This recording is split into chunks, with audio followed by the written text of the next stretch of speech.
Everyone, কেমন আছেন সবাই? আশা করি সবাই ভালো আছেন। আমরাও আলহামদুলিল্লাহ ভালো আছি। আজকে হলো বৃহস্পতিবার আর এখন বাজে সকাল 10:30টার মতো। তো কোরবানির মাংস ছিল ফ্রিজের মধ্যে, ওখান থেকেই অল্প কিছু মাংস বের করে নিয়েছি, হয়তোবা 1.5 কেজির মতো হবে। তো ওই মাংস দিয়ে আজকে আমি পিঠা বানাবো।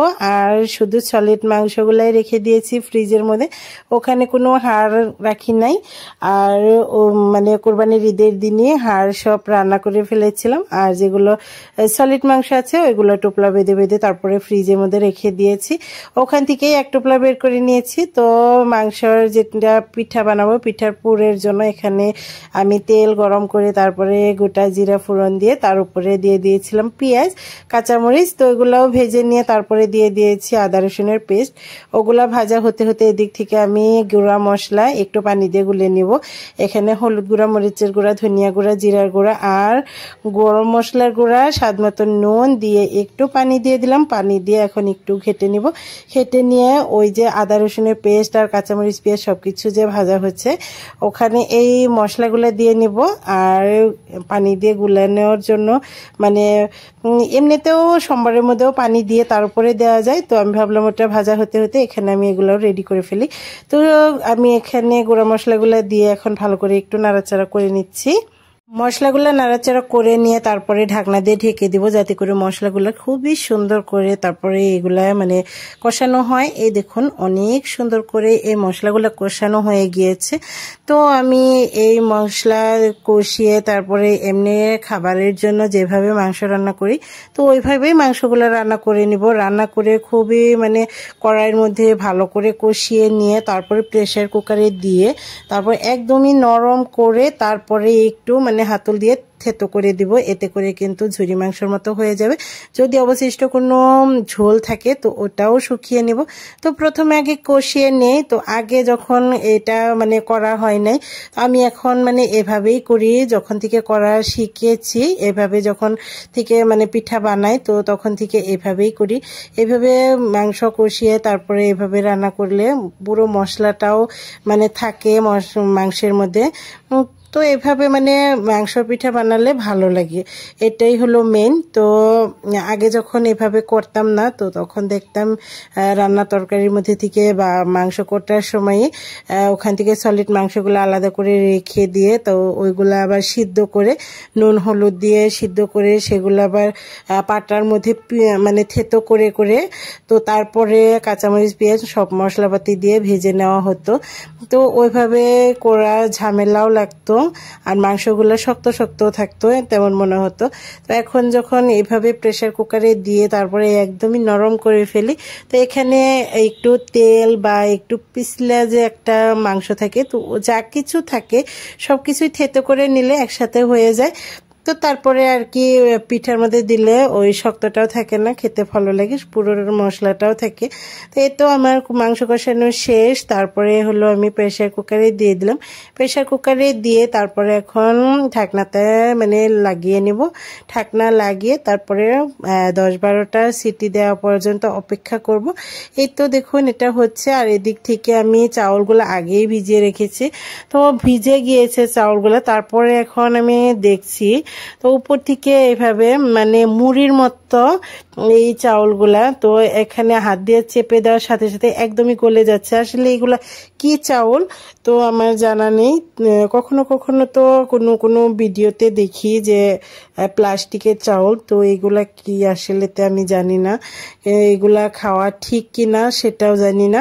তো এগুলা চাউলের মধ্যে থাকে, এখনকার চাউলে বেশিরভাগই এগুলা মানে চাউল থাকে। এগুলা আমি একটু দেখছিলাম হাত দিয়ে চেপে, যেগুলা এমনি চাউল সেগুলো মানে তেমনই আছে আর ভিজে গিয়েছে। আমি মানে নখ দিয়ে চেপে চেপে দেখছিলাম আর ওইগুলা দেখছিলাম যে একদমই গলে যায়।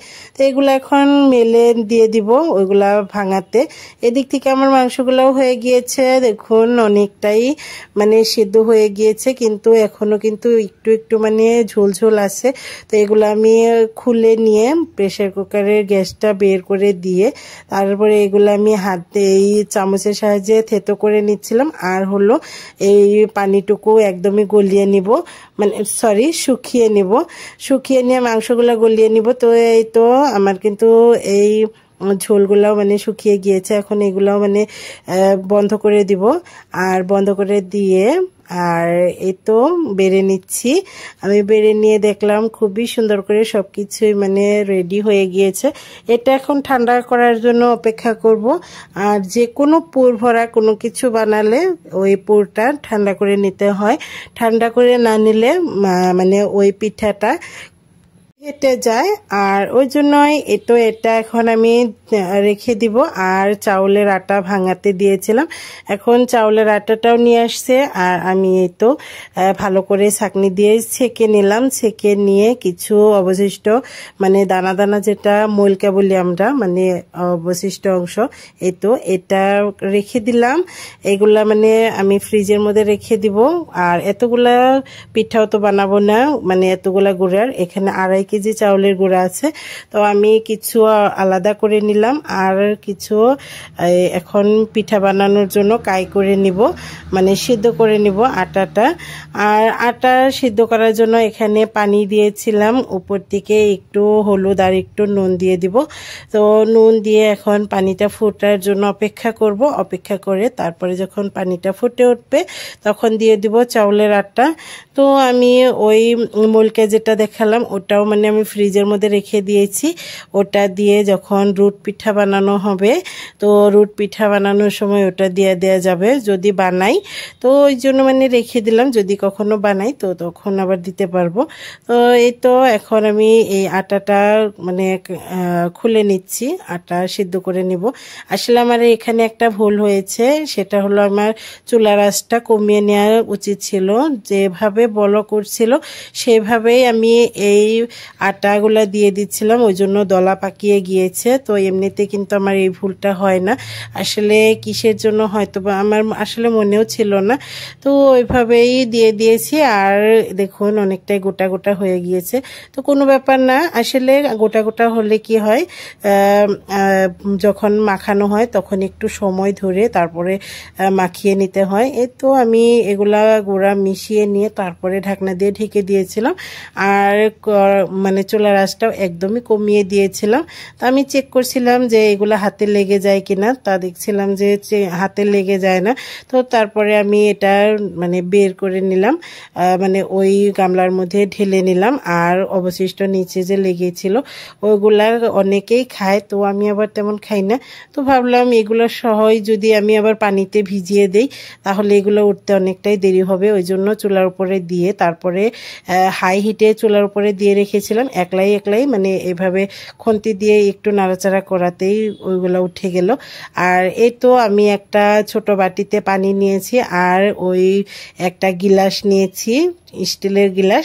তো যেহেতু এতটা গরম এগুলো তার হাত দিয়ে ধরা যাবে না, আমি এই গিলাসটা পানির মধ্যে একটু একটু মানে চুবিয়ে নিয়ে তারপরে আমি এইভাবে ভালো করে মানে ডলে নিচ্ছিলাম, যাতে করে এই আটাগুলা একদমই সুন্দর করে মানে মাখানো হয়। আর এই তো আমি ওইগুলা হাত দিয়েও ভালো করে মাখিয়ে নিয়ে তারপরে একটা ঠোঙার মধ্যে বেঁধে রেখে দিয়েছি, যাতে করে এই আটাটা শুকিয়ে না যায়। এই তো এখন এখান থেকে আমি ছোট একটা মানে রুটির আকার করে নিয়ে ওখান থেকে আটা নিয়ে তারপরে ডলে নিয়ে একটা রুটি করে নিলাম। রুটি করে নিয়ে একটা গিলাসের সাহায্যে আমি এভাবে কেটে কেটে নিচ্ছি। তো আমি দুইভাবে করব, কিন্তু এভাবে অল্পই করছি, এই কয়টাই করব, মানে আমি দুইভাবে বানানো যায় ওটাই দেখাচ্ছি।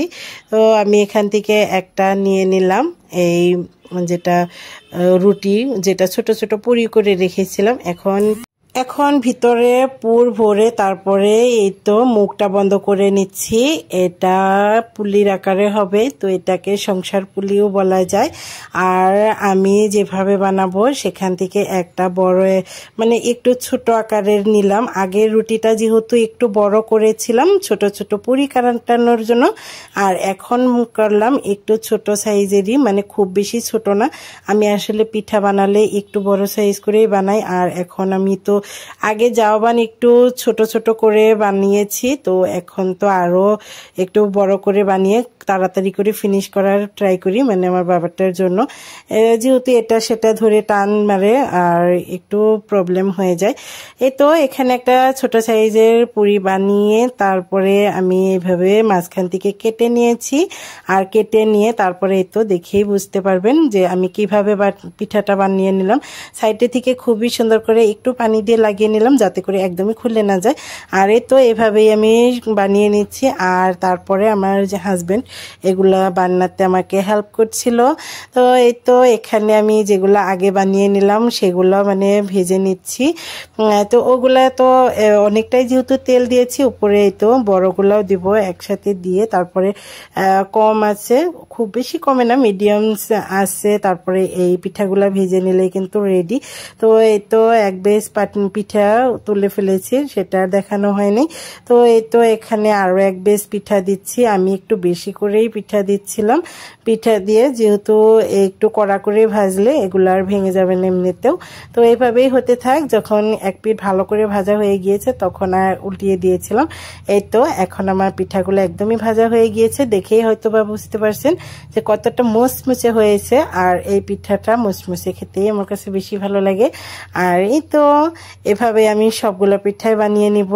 আমার ভিডিওটি আপনাদের কাছে কেমন লাগলো অবশ্যই কমেন্ট করে জানাবেন। যদি ভালো লেগে থাকে অবশ্যই একটা লাইক করে দিবেন। আর যদি চ্যানেলে নতুন হয়ে থাকেন অবশ্যই চ্যানেলটা সাবস্ক্রাইব করে দিবেন। আর পাশে থাকা ছোট্ট বেল বাটনটি প্রেস করে দিবেন। যখনই নতুন কোনো ভিডিও আপলোড করব সাথে সাথে নোটিফিকেশন আকারে পেয়ে যাবেন। আজকের ভিডিও এ পর্যন্তই, দেখা হবে নেক্সট কোনো ভিডিওতে। ততক্ষণ পর্যন্ত ভালো থাকবেন, সুস্থ থাকবেন, আমাদের জন্য দোয়া করবেন। আজকের ভিডিও এ পর্যন্তই।